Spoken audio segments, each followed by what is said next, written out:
क्या फुटपाथ पर चलना एक फंडामेंटल राइट है?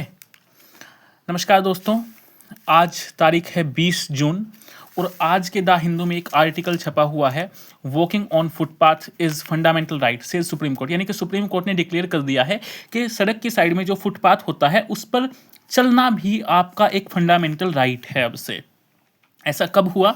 ये एक केस हुआ जिसमें जजमेंट दी सुप्रीम कोर्ट ने। एक 5 साल के बच्चे को, जो कि फुटपाथ से चलकर स्कूल की तरफ जा रहा था, एक ट्रक ने उसको क्रश किया और उसकी डेथ हो गई।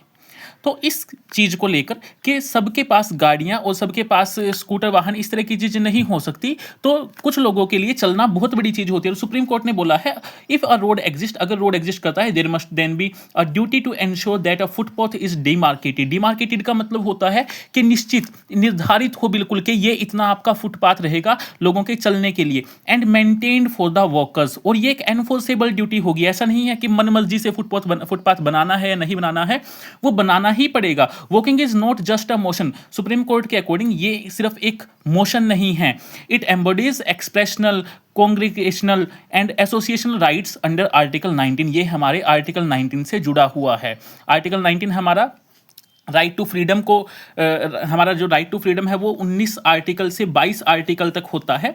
तो इसके अंदर 6 जो हैं हमारे पास फ्रीडम आती हैं आर्टिकल 19 के अंडर, जो कि हमारी फंडामेंटल राइट्स हैं। तो आप जरा कमेंट में बताइए कि वो 6 की 6 फ्रीडम वो कौन कौन सी हैं।